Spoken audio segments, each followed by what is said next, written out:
November 14, 1940. The night sky over Coventry burns. 372 Heinkel He-111 bombers arrive in perfect formation, wave after wave, their engines thrumming a death march that drowns out the air raid sirens below. They drop their payloads with surgical precision, not scattered, not random, but deliberate. 1,000 tons of high explosives and 30,000 incendiaries fall in a grid pattern so exact it could have been drawn with a ruler. The medieval cathedral explodes. The city center becomes an inferno. Factories producing aircraft engines, munitions, and vehicles disintegrate in cascading fireballs. By dawn, 568 civilians are dead. The fires burn so hot they can be seen from 100 miles away. But here's what keeps the Air Ministry awake that night. Long after the last bomber has droned back toward occupied Europe, the Germans shouldn't be able to do this. Night bombing is supposed to be chaos. Pilots guessing, navigators squinting at maps by flashlight, bomb aimers gambling with gravity and wind. The Luftwaffe just dropped bombs down a factory smokestack in pitch darkness. Some of the strikes land within 15 yards of their intended targets. The British war planners huddle in underground bunkers, studying reconnaissance photos, their faces gray with exhaustion and dread. The math doesn't work. The accuracy doesn't work. Weather was overcast. Moon was obscured. Navigation stars were invisible. They're using something we don't understand, an intelligence officer mutters, circling the same burn patterns on the map for the 10th time. Something's wrong, but no one knows what. By the autumn of 1940, the Blitz has transformed Britain's cities into nightly shooting galleries. Since September, German bombers have been pounding London, Liverpool, Manchester, and Birmingham with increasing ferocity. The strategy is called Schrecklichkeit, frightfulness, designed to break civilian morale and cripple industrial capacity. Over 23,000 civilians will die before it ends. Another 32,000 will be seriously wounded. But the real terror isn't the bombs themselves. It's the precision. Traditional night bombing is an exercise in futility. Studies show that only 1 in 5 crews even finds the right city, let alone the right neighborhood. Dropping bombs at night from 20,000 feet in bad weather is like throwing darts blindfolded from a moving car. The odds of hitting anything smaller than a city block are microscopic. Yet German bombers are hitting munitions factories, railway junctions, power stations, dockyards. They're striking these targets repeatedly, reliably, in weather so foul that RAF fighters can't even take off. The British know why. Radio navigation. The Germans call it Knickebein, crooked leg. It's an invisible highway in the sky made of radio waves, beaming from transmitters in occupied France and Belgium. German pilots fly along these beams like trains on tracks, guided to their targets by Morse code signals in their headphones. Where 2 beams intersect, there's the target. Drop bombs. Go home. The system is devastatingly effective. A competent pilot can follow a Knickebein beam to within 400 yards of his target without ever seeing the ground. In November 1940, with clouds and smoke obscuring everything, that's the difference between life and industrial annihilation. The Air Ministry's statistics tell the story. September 1940, average bombing error, 600 yards October 1940, average bombing error, 300 yards November 1940, average bombing error, 150 yards. The curve is tightening. Every week, the Germans get better. Every week, more British civilians die in mathematically precise patterns. Britain's air defenses are built for visible enemies, spotters, searchlights, anti-aircraft guns. But you can't shoot down a radio beam. You can't punch a hole in an invisible signal that's guiding hundreds of bombers straight to your industrial heart. By December, the analysts are projecting worst-case scenarios that make generals go pale. If the Germans maintain this accuracy through winter, they could systematically dismantle Britain's war production capacity before spring. Factories, ports, power grids, rail hubs, all targeted, all destroyed, all guided by invisible beams. The problem isn't obvious. It hides beneath accepted norms, the belief that night bombing is inherently inaccurate, that radio technology has limits, that British defenses are adequate. They need a miracle. Or a rebel. Reginald Victor Jones. 28 years old. Born in Herne Hill, South London, to a father who split his career between delivering mail and serving as a Grenadier Guards sergeant. Working-class roots. Grammar school education. Brilliant, but not from the pedigree that typically walks through Whitehall's marble corridors.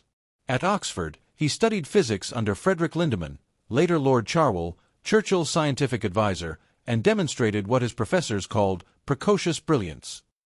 But genius doesn't always announce itself with trumpets. Jones was quiet, methodical, a man who solved problems while everyone else was still arguing about their existence. In September 1939, when war began, the British government did something unprecedented. They assigned a scientist to the intelligence section of the Air Ministry. No scientist had ever worked for an intelligence service before. The very concept was radical, mixing academic theory with military secrets, trusting a laboratory researcher with information that could change the course of battles. They chose Jones. Not because he was senior. Not because he had connections. Because he had a particular quality that couldn't be taught. He could look at scattered, contradictory pieces of information and see the pattern underneath. He was a natural practical joker, someone who understood deception not as lying but as misdirection, making your opponent believe what they wanted to believe. Jones, the physicist, an MI6 officer had said when his name came up. "Bit young, isn't he?" "He sees things others don't," Lindemann replied. "We need people who see things others don't." Jones quickly rose to Assistant Director of Intelligence, Science. His job: figure out what new weapons and technologies the Germans were developing and find ways to counter them before they killed thousands. His first major assignment: investigate reports of German radio navigation systems. Most of the military brass dismissed the idea. Radio beams accurate enough to guide bombers? Impossible. We haven't developed such technology, therefore the Germans can't have either. This was the logic that governed British intelligence. Mirror imaging, they called it. Assuming the enemy's capabilities matched your own. Jones didn't mirror image. He listened. He collected. He analyzed. A captured Luftwaffe pilot mentioned something called Knickebein during interrogation. Another prisoner of war referred to the beam in a secretly recorded conversation. A downed bomber had peculiar radio equipment that didn't match standard navigation gear. Enigma codebreakers at Bletchley Park intercepted messages referencing Knickebein stations and beam settings. Puzzle pieces. Jones started connecting them. One night in June 1940, he stood in his office, staring at a hand-drawn map covered in penciled trajectories, radio frequencies, and trajectory calculations. He'd barely slept in 3 days. Coffee mug cold beside him. Cigarette burned to ash in the tray. "They're using modified Lorenz landing systems," he muttered to himself. "Scaling them up. More power. Longer range. Multiple transmitters creating overlapping beams." He saw it. Not the beams themselves, those were invisible, but their fingerprints, their logic, their geometry. If he was right, the Germans had built an automated targeting system that could guide bombers to within yards of any target in Britain, regardless of weather, visibility, or darkness. If he was right, Britain's cities were about to be systematically destroyed. If he was right, and he could prove it, he might be able to stop them. He picked up the phone, called Lindemann, requested an urgent meeting with Churchill himself. "Prime Minister needs to know about this," Jones said. "Tonight." Lindemann paused. "You're certain? Certain enough to stake my career on it? That's what you're doing, Reg. You know that, don't you?" "Yes, sir. I know." If he was wrong, he'd be laughed out of the intelligence service. If he was right, he was about to start a secret war, one fought not with bullets but with radio waves. June 21st, 1940, 10:47 p.m. An RAF Avro Anson circles over Derby at 15,000 feet, its crew scanning radio frequencies between 30 and 33.3 MHz. Jones had convinced Churchill to authorize this flight based on scraps of intelligence and mathematical deduction. The Prime Minister, intrigued by Jones's confidence, or perhaps desperate enough to try anything, gave the order, "Find these bloody beams." The wireless operator aboard the Anson, Flight Lieutenant H.E. Bufton, sweeps through frequencies. Static. Noise. More static. Then, ... He freezes. Adjusts the dial fractionally. ... "I've got something," he says into the intercom. The pilot brings the aircraft into a gentle bank. They listen. The dots intensify. Then they fade. Then the dashes begin.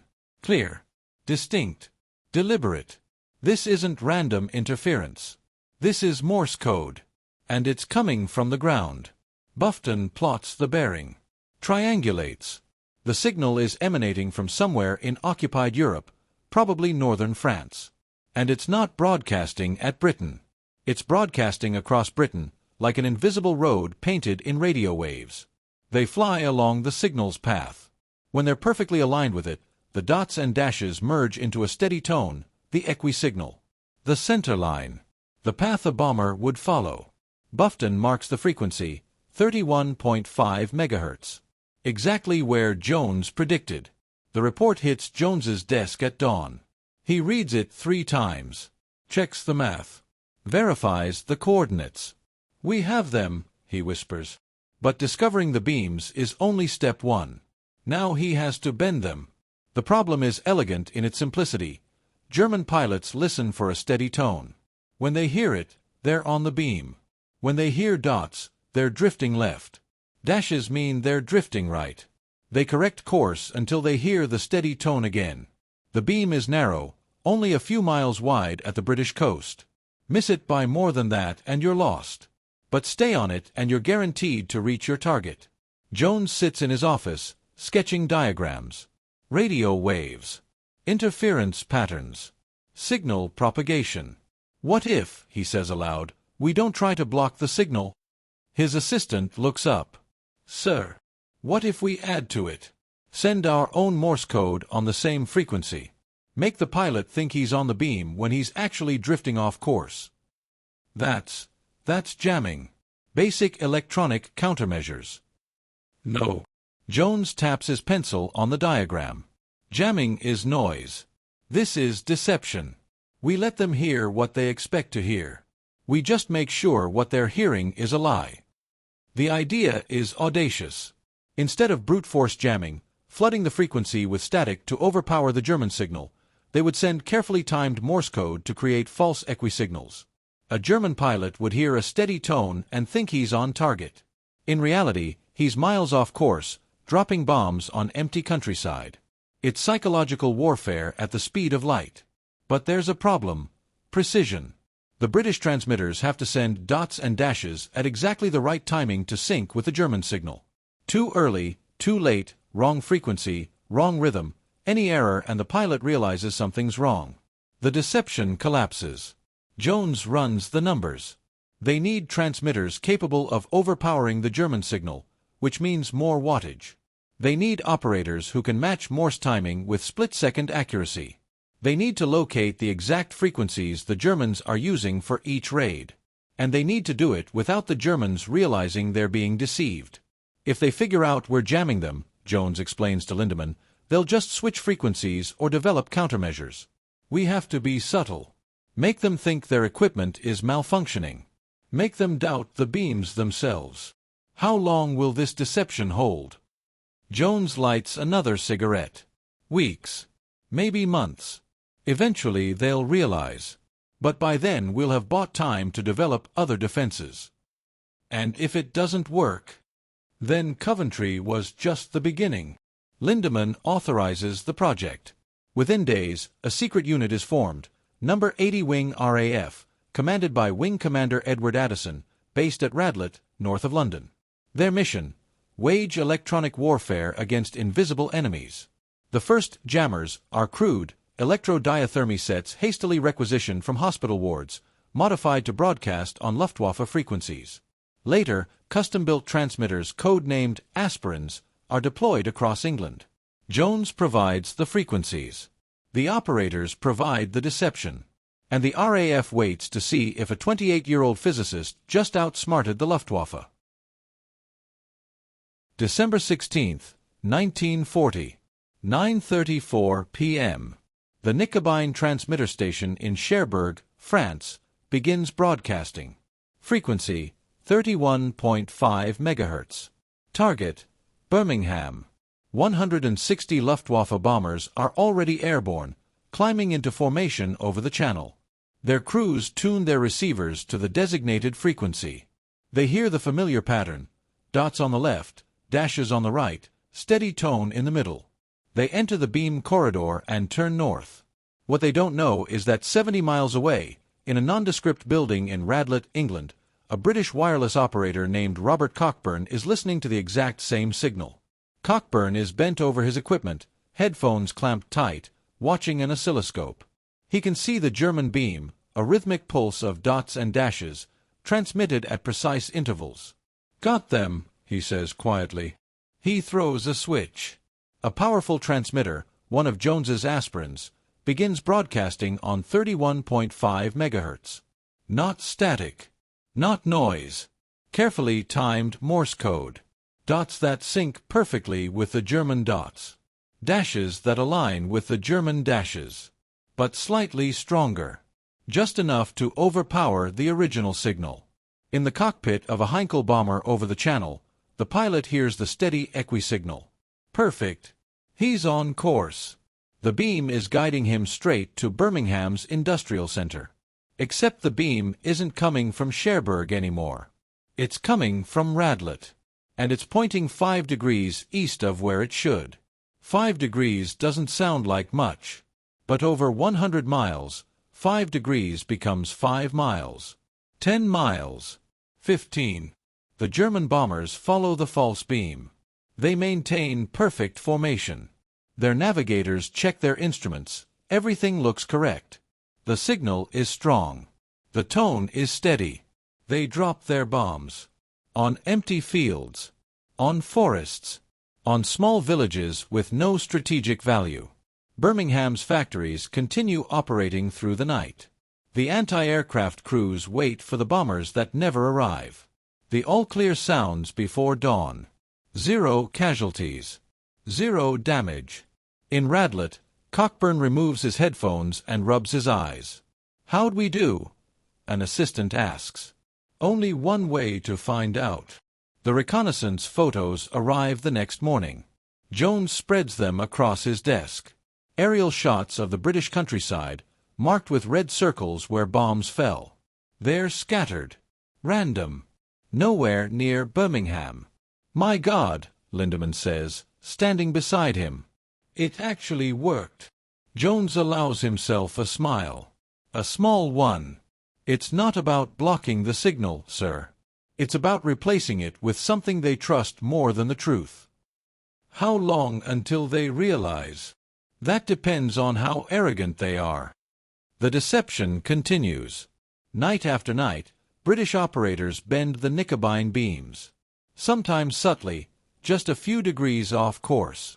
Sometimes dramatically, sending bombers in complete circles, guiding them back toward the channel. German pilots report successful missions. Their logs show they dropped bombs on designated targets. They heard the equi-signal. They followed procedure. Everything was correct. But British intelligence knows better. The bombs are falling on sheep pastures. The Luftwaffe command is baffled. Reconnaissance flights show targets undamaged. Agents on the ground report no fires, no explosions, no industrial disruption. But the pilots insist they followed the beams correctly. Arguments erupt. Ground stations accuse pilots of incompetence. Pilots accuse ground stations of miscalibration. No one suspects the British are actively deceiving them. That's Jones's genius. He didn't block the signal. He didn't jam it. He corrupted it so subtly that the Germans blamed themselves. One intercepted Luftwaffe communication, decoded at Bletchley Park, makes Jones laugh out loud. Request immediate inspection of Knickebein equipment. Beam appears unstable. Multiple crews report navigational discrepancies. Possible atmospheric distortion. "They think it's the weather," Jones says, shaking his head. They think the British somehow learned to bend radio waves with meteorology. It's working. But Jones knows it won't last forever. April 8, 1941. 11:03 p.m. The Luftwaffe deploys a new system. It's called X-Gerät, X-apparatus, and it's far more sophisticated than Knickebein. Higher frequency. Narrower beams. Cross-beam verification. A mechanical computer on board, each bomber calculates precise drop points based on intersecting signals. The first raid using X-Gerät targets Coventry again. Jones had been expecting this. The Germans were too smart to keep using a compromised system. They'd developed something new. The question was, could he counter it in time? He'd already identified X-Gerát's frequency through interrogations and captured equipment, around 70 MHz. He'd already theorized how it worked, multiple intersecting beams creating a grid, with a master beam called WWII guiding bombers to crossing points. But theory and practice are different things. The night of April 8th, Jones's countermeasure team waits. They've built new transmitters, more powerful, more precise, designed to interfere with X-Gerát's crossbeams. But they've never tested them under real conditions. At 11:03 p.m., the German bombers enter British airspace. British operators detect the X-Gerät signals immediately. They're stronger than Knickebein. More focused. They're using 3 crossbeams, an operator reports. One at 20 kilometers from target, one at 5 kilometers, one at release point. Jones, monitoring from headquarters, gives the order, jam the crossbeams. Leave the main beam alone. It's counterintuitive. You'd think blocking the main beam would scatter the bombers. But Jones understands psychology. If the main beam works but the crossbeams don't, German crews will blame equipment failure, not enemy action. The British transmitters engage. They flood the crossbeam frequencies with false signals, phantom intersections that appear miles away from the real ones. In the cockpit of the lead German bomber, the navigator watches his X-Gerät receiver. First crossbeam. Check. Second crossbeam. Check. Third crossbeam. Wait. The signal is there, but it's flickering. Unstable. He recalibrates. Still flickering. Equipment malfunction, he reports to the pilot.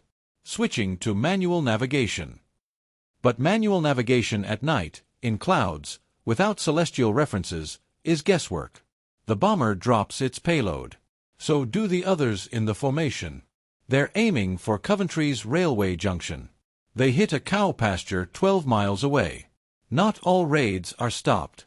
Not all beams are successfully jammed. The technology is imperfect, the operators are learning, the Germans are adapting. But the statistics shift.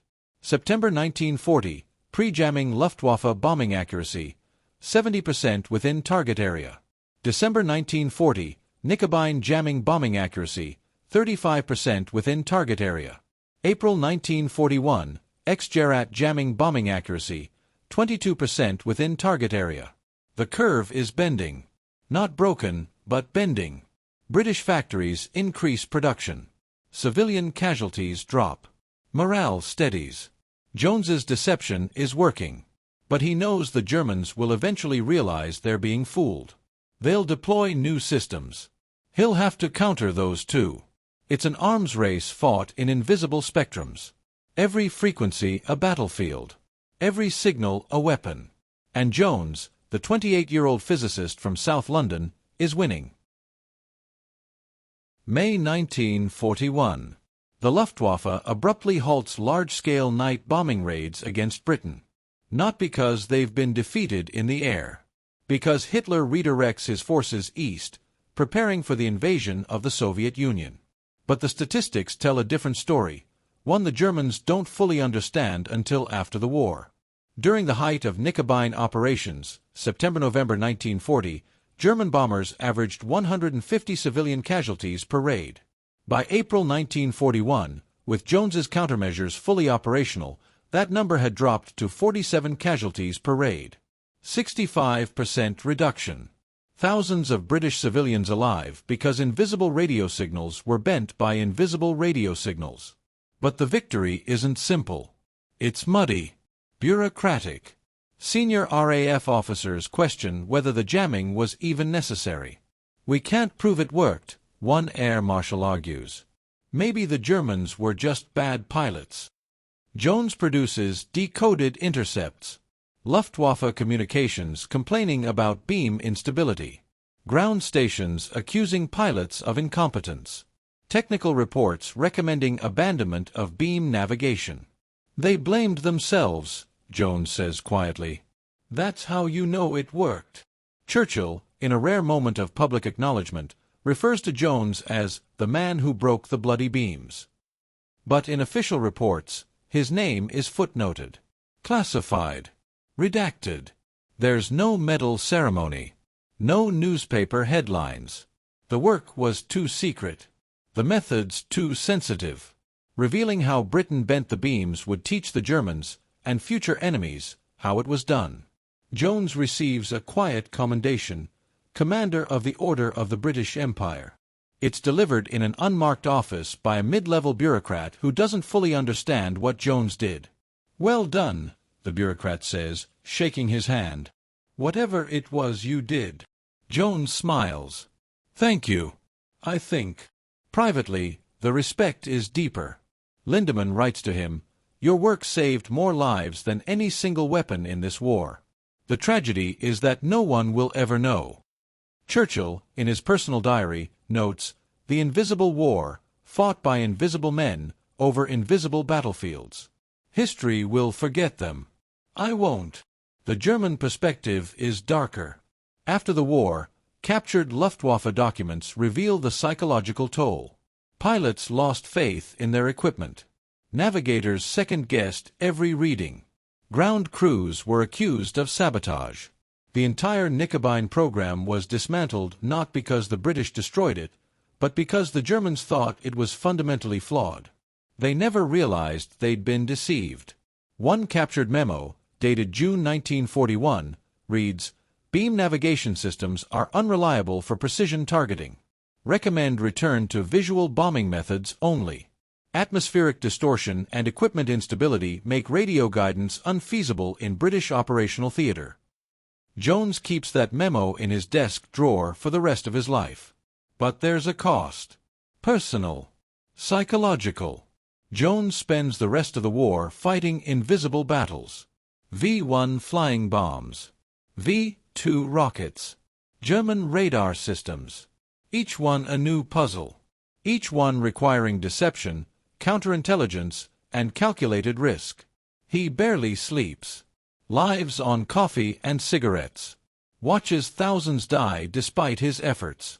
Wonders if he could have worked faster, thought smarter, saved more. In 1945, when the war ends, he's 33 years old. He looks 50. Was it worth it? An interviewer asks years later. Jones thinks for a long time. "I bent radio beams. They dropped bombs on sheep. Yes. It was worth it." December 1997. Reginald Victor Jones dies at age 86 in Scotland. The obituaries mention his work in scientific intelligence and electronic countermeasures, but most people don't understand what that means. The details remain classified for decades. The specifics, the frequencies, the techniques, the psychological warfare are sealed in government archives. But the impact echoes. The Battle of the Beams established the field of scientific intelligence. Before Jones, militaries didn't think to integrate scientists into intelligence operations. After Jones, every major nation built teams dedicated to understanding enemy technology before it killed their soldiers. The CIA creates the R.V. Jones Intelligence Award in 1993. The first recipient is Jones himself. They call him the father of scientific and technical intelligence. Modern electronic warfare, jamming, spoofing, signal deception, traces its lineage directly to those night raids in 1940 when a 28-year-old physicist decided to bend radio beams instead of blocking them. GPS spoofing, cyber warfare, disinformation campaigns. They're all descendants of Jones's insight. Don't fight the signal. Corrupt it. Make the enemy trust a lie more than the truth. The broader lesson is harder, more uncomfortable. Jones succeeded because he violated orthodoxy. He trusted his own analysis over senior officers' opinions. He proposed solutions that sounded impossible. He defied the conventional wisdom that, if we haven't developed it, they can't have either. He was right. And thousands lived because he was right. But he was also lucky. What if Churchill hadn't authorized that test flight? What if the Anson hadn't found the beam? What if the jamming hadn't worked? History remembers the successes. It forgets the failures. Jones himself said, in his memoir Most Secret War, "I was gambling with other people's lives. I knew it then. I know it now. The only justification is that doing nothing would have cost more lives." That's the weight of genius. The burden of being right when everyone else is wrong.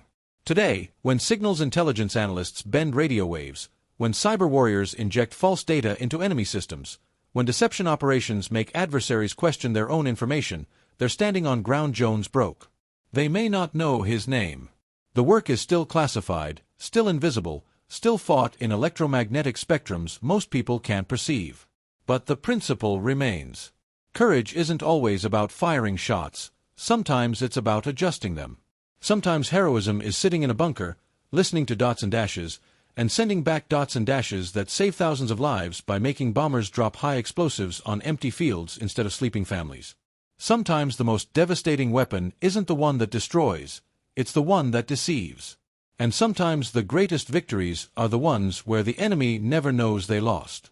In 1942, a captured German pilot was asked about Knickebein's failure.